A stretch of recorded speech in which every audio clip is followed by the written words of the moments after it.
What did I do before Qinesis? Well, I started out as a research chemist, a scientist. That's where my heart is. And before long I went into technical sales and then marketing, and ended up in a marketing role on a global basis. Fantastic role, really enjoyed my work, working with great scientists and marketers from around the world. But I was always overseas, I was always traveling and away from the family. And it started to become more and more challenging for me in that I wanted to be at home with my family and have a better work-life balance. So I left industry and started Qinesis in 2004.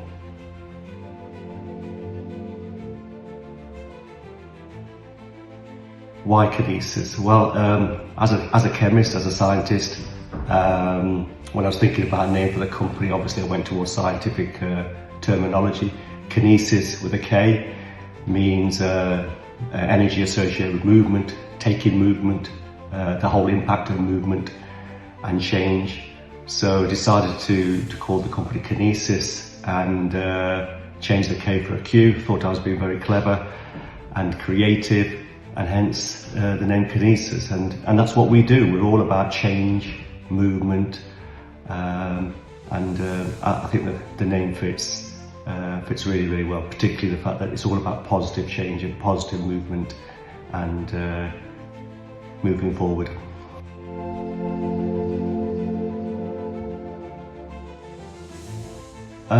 In terms of changing the vision of Qinesis and changing what Qinesis looks like, we're always evolving. We ask our clients to evolve, we ask our clients to change and take positive movement, so we've got to demonstrate that ourselves. And Qinesis has always done that. Every 2 years, 3 years, we're always looking to review our strategy, always looking to view our positioning and see how relevant we are to our clients. But then there's always been events outside of our control which we have to respond to and respond to quickly. Sometimes you have to be reactive, so if you got the crash in 2007 to 2009, Brexit, COVID, things like that, then you have to react.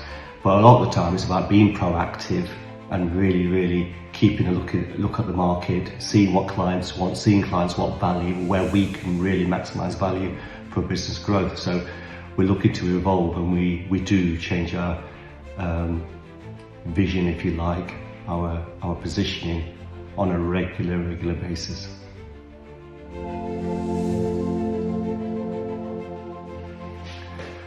I think that what's going to be happening in the next 20 years, I think there's going to be a lot of change, and I think that change can be put into two parts. One, the change that will take place, and two, I think the change that needs to take place.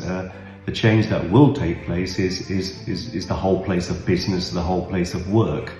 The world is going to go through rapid change. If you think what's happened since the year 2000, it's only going to continue like that for the change that's going to take place. The way we work, how corporations are constructed, in terms of leadership roles, hybrid working, all those kind of things. I think there's going to be a load of change in terms of technology. There's going to be jobs that are going to become prevalent that we don't even know about. Terminology is going to become prevalent that we don't even know about. So there's going to be rapid change in terms of the way business is constructed, corporations are constructed, and how we go about work. But in terms of the change that needs to take place, I think that we have to work harder in terms of more women in the boardroom. We have to work harder in terms of diversity, equality, and we have to work really harder in terms of thinking about the legacies that we all leave behind. And that's not legacies as corporations, but that's legacies as individuals. And I'm particularly talking about the impact of our work on our planet, and what can we do as individuals so that collectively we have a positive impact on our planet.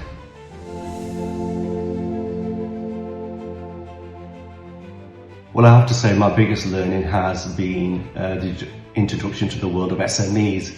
I left industry from a corporate background and thought I had all the tools, all the know-how and the knowledge to help businesses. I wanted to help. And I got a baptism of fire very quickly. as I walked in to see our first client, a company in the chemicals industry that was an SME, and it really was a shock. I learned very quickly how different the world of SMEs is to the corporate world. Things that I took for granted, such as resource, whether they were really quality people, whether it was time, money, people focused on one or two big projects, whereas in SMEs, resources at a premium. Everybody has 2, 3, 4, 5 jobs. There isn't a lot of finance available to do a lot of the things that they want to do. And so the world of SMEs and the introduction to the world of SME was my biggest learning curve. And it's something that I'm really grateful for, because I think they're the heroes of our country, the SMEs that keep the UK going, ticking day by day, month by month, year by year.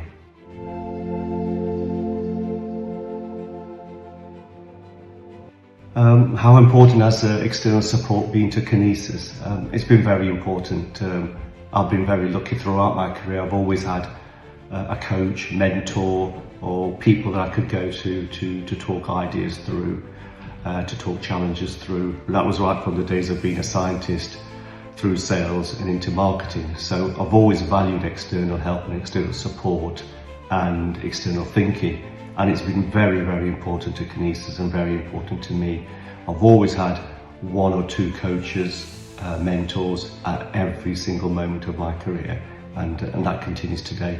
And they are very important. Some people come in and out. You see them, talk to them once every 4 or 5 months. Some people you talk on a regular basis. Others you talk to once a year when you bump into them in an annual event.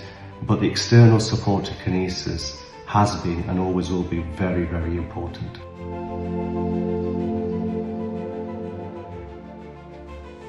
My biggest, proudest moment is yet to come.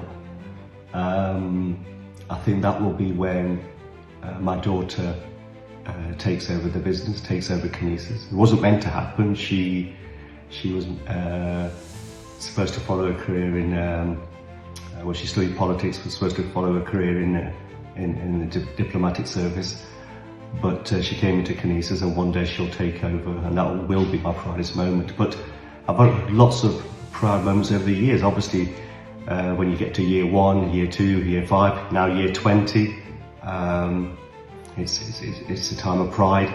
I take great pride in the way that we support our clients, and I take pride in the way that the clients talk about us. It fills me with great joy.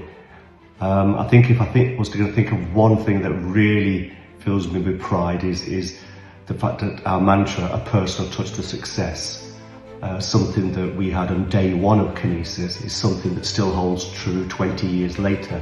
A personal touch to success. Everything that we do for our clients is checked against that mantra. Is it personal?